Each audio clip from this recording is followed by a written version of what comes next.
Hello मेरे बच्चों, I am doctor Gargi Singh और मैं नीट के लिए बायोलॉजी पढ़ाती हूँ। तो कोई भी पेपर हो, कोई भी एग्जाम हो, उसमें सबसे पहले हमें पता होना चाहिए कि हमारा डिफाइंड सिलेबस क्या है, राइट। तो वैसे ही नीट 2026 की तैयारी करने वाले बच्चों को पता होना चाहिए कि अब इस पेपर के लिए आपका कौन सा सिलेबस फॉलो करा जाएगा। देखो, सबसे पहली बात तो यह है कि अब हमारे पास जो 2026 का सिलेबस तो अभी नहीं आया, लेकिन 2025 के सिलेबस को हम रेफरेंस लेके चलेंगे, ठीक है। एंड ऑल्सो आपकी नई एनसीईआरटी आ चुकी है, ठीक है। तो जो पिछली एनसीईआरटी थी, जो पिछले साल की एनसीईआरटी थी, उस एनसीईआरटी में और ये जो एनसीईआरटी अब आई है, इस साल आई है, उसमें क्या फर्क है, उसमें क्या मेजर चेंजेस है, और मैम हमें क्या फॉलो करना है, हमें नई एनसीईआरटी फॉलो करना है या हमें पुरानी एनसीईआरटी फॉलो करना है, मैं सब कुछ यहां पे तुम्हें बताने वाली हूं। देखो, तुम्हें फॉलो तो नई एनसीईआरटी ही करनी है। You have to follow the new NCERT. जो ये एनसीईआरटी अब आ चुकी है ना मार्केट में, यही एनसीईआरटी आपको फॉलो करनी है। अगर आपके पास अभी ये नहीं है तो मुझे बता देना, मैं इसका सॉफ्ट कॉपी तुम्हें दे दूंगी, ठीक है, मुझे बता देना। Okay ji, now you have to follow the new NCERT. Now अब क्या ऐसे कुछ टॉपिक्स हैं मैम जो नई एनसीईआरटी में नहीं है लेकिन मुझे वो करने हैं, तो वो टॉपिक्स मैं आपको बता दूंगी। देखो, जैसे ये अपना सिलेबस है ना, मैंने तुम्हें बोला कि 2025 का अपने पास सिलेबस है, 2026 का सिलेबस तो अभी नहीं आया, तो 25 को ही हम रेफरेंस मांग के चलेंगे, ठीक है। जैसे कि अगर मैं पहले चैप्टर की बात करूं, which is the living world, उसमें व्हाट इज लिविंग तुम्हारे नई एनसीईआरटी में नहीं दिया हुआ, लेकिन तुम्हारे सिलेबस में डिफाइन करा हुआ है। तो हमें ये टॉपिक आपकी नई एनसीईआरटी में जो नहीं दिया हुआ है उसको पुरानी एनसीईआरटी से करना पड़ेगा, राइट जी। तो इसी तरह से पूरी मैंने एक लिस्ट बना दी है टॉपिक्स की, जो मैं तुम्हें बता दूंगी अभी। एंड इफ यू वांट कि मैम हमें ये पूरा का पूरा सिलेबस भी दे दो, तो ये सिलेबस भी मैं आपको प्रोवाइड कर दूंगी अपने टेलीग्राम पे, which is t.me/Dr. Gargi Singh। इसको ज्वाइन कर लेना। This is going to be very very important for your NEET 2026 preparation, ठीक है। चलो ये बात हो गई। अब मैं तुम्हें बता देती हूँ कौन कौन से टॉपिक्स हैं जो तुम्हें नई एनसीईआरटी में नहीं दिए हैं और पुरानी एनसीईआरटी से कवर करने हैं। अब घबराना मत कि मैम अब उसके लिए मुझे पुरानी एनसीईआरटी भी खरीदनी पड़ेगी, नहीं, उसका भी सोल्यूशन मैं बताऊंगी, ठीक है, डोंट वरी। तो यहां से हमें करना है लिविंग वर्ल्ड वाले चैप्टर में से व्हाट इज लिविंग, ठीक है जी, ओके। मॉर्फोलॉजी वाले चैप्टर में modification of root, stem and leaf, तीनों चीजें हमें करनी है। स्ट्रक्चरल ऑर्गेनाइजेशन चैप्टर में एनिमल टिश्यू भी आपको करना है और कॉकरोच भी आपको करना है, ठीक है, ये दोनों चीजें हमें करनी है।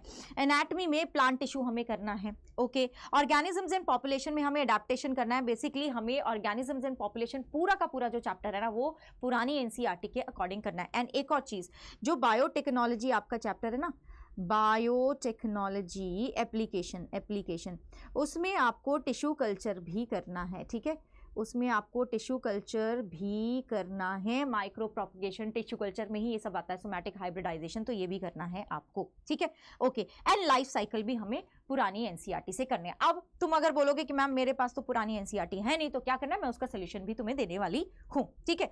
नहीं, उससे पहले ना एक चीज मैं आपको बताऊंगी कि जो नई एनसीईआरटी आ गई है उसमें कुछ मेजर चेंजेस हैं पुरानी एनसीईआरटी के मुकाबले में। वो क्या है वो भी फटाफट से देख लेते हैं। अगर हम देखें रेस्पिरेशन इन प्लांट्स, ठीक है, तो ये जो डायग्राम दिया हुआ है ना, ये वाला डायग्राम, इसमें अगर आप तुम देखो ना, तो पहले यहां पे 2 हाइड्रोजन लिखा होता, ठीक है, 2 प्रोटॉन लिखा हुआ था, लेकिन अब पहले तुम्हारे टेक्स्ट में 4 प्रोटॉन लिखा हुआ था। अब इन्होंने टेक्स्ट में तो चलो ठीक था, लेकिन नई एनसीईआरटी ने इस चीज को भी करेक्ट कर दिया है। नाउ इट इज 4 प्रोटॉन्स, ठीक है, 4 प्रोटॉन्स अब आपका सही आंसर है। अच्छा, अगर हम देखें इसी चैप्टर में पहले पेज पे तुम देखोगे तो वहां पे लिखा हुआ है all energy required for life processes is obtained by oxidation of macromolecules, ठीक है, जिसको हम फूड बोलते हैं।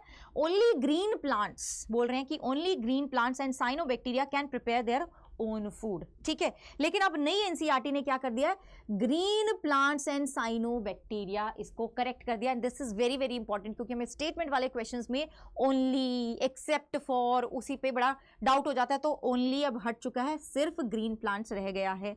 अगला, cell the unit of life में आपका चेंज हुआ है। क्या चेंज हुआ है, जहां पे हम सेल थियरी पढ़ते हैं ना, वहां पे हम पढ़ते थे शुआन which was a zoologist, who was a zoologist, लेकिन कहां से थे बच्चे, ये ब्रिटिश लिखा होता, अब जर्मन कर दिया, तो शुआन भी जर्मन, ठीक है, और श्लाइडन भी जर्मन, अब दोनों के दोनों जर्मन हो चुके, तो याद करना बड़ा आसान हो जाएगा। अगला है चेंज इसी चैप्टर से ये जो आपका टॉपिक है, सब टॉपिक है ओवरव्यू ऑफ ए सेल।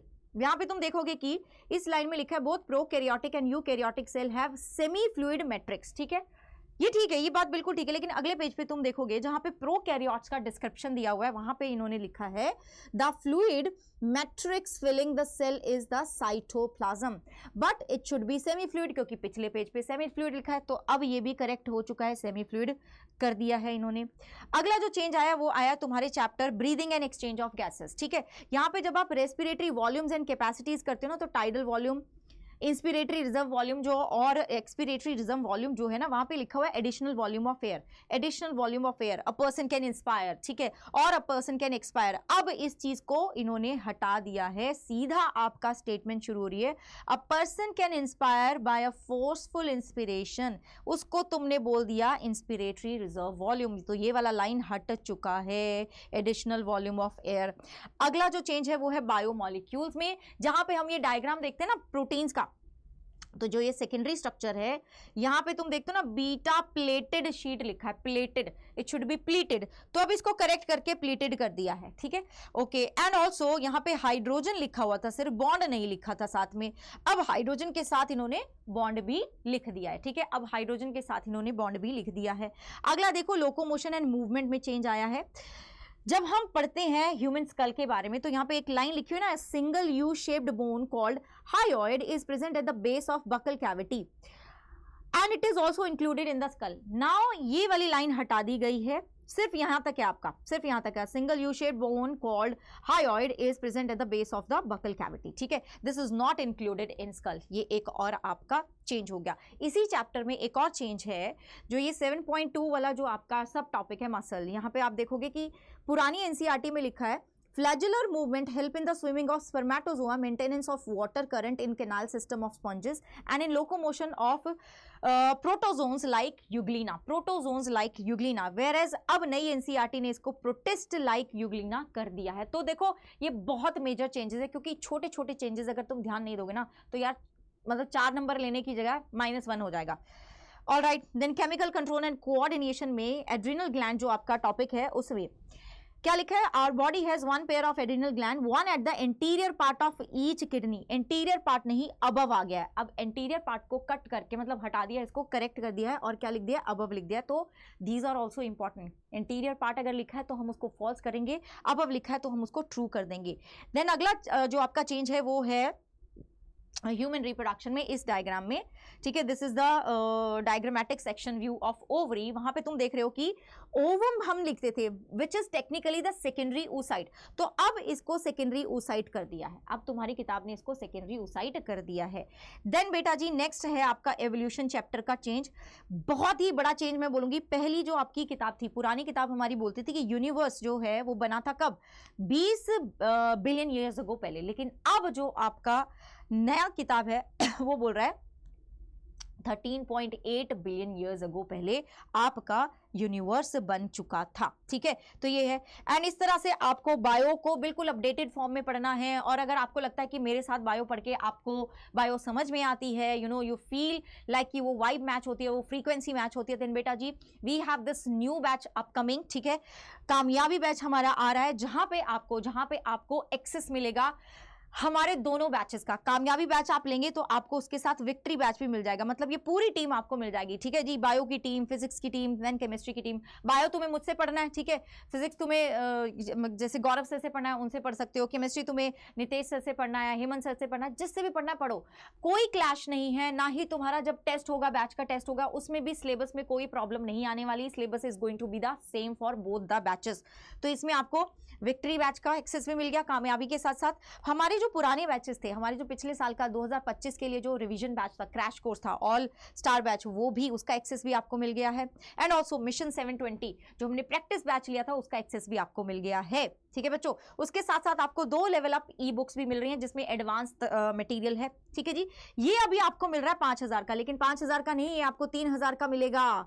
3000 का कैसे मिलेगा मैम, ये 2000 कैसे कम होंगे, जब आप कोड गार्गी लगाओगे, ठीक है, तो आपको मेरा मेंटरशिप भी मिलेगा, plus you will also get a chance कि आपको 2000 रुपए कम हो जाए, ठीक है। तो एक कंडीशन तो ये, दूसरा कंडीशन है आपको 80% लाइव क्लासेस अटेंड करनी पड़ेंगी, लाइव, और पूरी क्लास अटेंड करनी है, ऐसा नहीं है कि बस आए, क्लिक करा और निकल गए, नहीं, 80% लिखा है यहाँ पे, लेकिन तुम्हें अगर सिलेक्शन चाहिए तो पूरी की पूरी क्लास अटेंड करो ना। सारे के सारे आपको टेस्ट देने होंगे बैच के 31 अगस्त तक। अगर तुमने ये तीनों कंडीशन कर ली ना, मेरा कोड लगा लिया, ये कंडीशन पूरी कर ली, ये कंडीशन पूरी कर ली, देन आपको 2,000 रुपए वापस मिल जाएंगे, 3,000 रुपए में आपको ये बैच मिल जाएगा। और ये ऑफर सिर्फ और सिर्फ बेटा जी 18th तक वैलिड है, मतलब कल के दिन तक वैलिड है, ठीक है। तो इसको जरूर आप एनरोल करो, क्योंकि this is a golden opportunity जहां पे आपको मौका मिलेगा इन बेहतरीन टीचर के साथ अपनी नीट की तैयारी करने का, ठीक है। This is the best team, Kamyabi team is the best team बच्चों।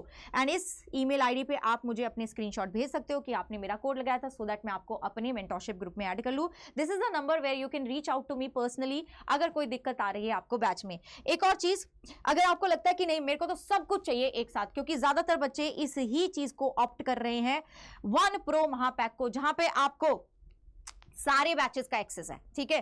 सिर्फ ये दो बैचेस नहीं, सारे के सारे बैचेस, आगे जो भी बैच आएंगे उन सब का एक्सेस, ठीक है। और जो पहले बैच थे उनका भी एक्सेस। 32 बुक्स आपके घर तक डिलीवर होंगी, जिसमें 2 किताबें आपकी लेवल अप वाली भी होंगी, ठीक है। डाउट सॉल्विंग आपको मिलता है, वन ऑन वन मेंटरशिप आपको मिलता है, काउंसलिंग सपोर्ट आपको मिलता है। इफ यू वांट कि नहीं मैम मुझे तो यही सब चाहिए, जो कि मैक्सिमम बच्चे ऑप्ट कर रहे हैं, बिकॉज दे नो कि आपका नीट का जो पेपर है ना वो अब अलग ही लेवल पे मच रहा है उसमें, ठीक है। तो ये आपका 15,000 का है बच्चे, कोड आपको गार्गी ही लगाना है, ठीक है। ये ऑफर भी आपका 18 तक वैलिड है। तो this is about your syllabus and this is about your कि आपको कौन सा एनसीईआरटी फॉलो करना है ना, वो सब मैंने आपको बता दिया। और बेटा जी मैं मिलूंगी आपको अपने कामयाबी बैच में। पहली क्लास आपकी मंडे को है, 19th को है, तो मेक श्योर कि उससे पहले आप अपने आप को एनरोल करा लो मेरा कोड यूज करके। And bye bye, take care.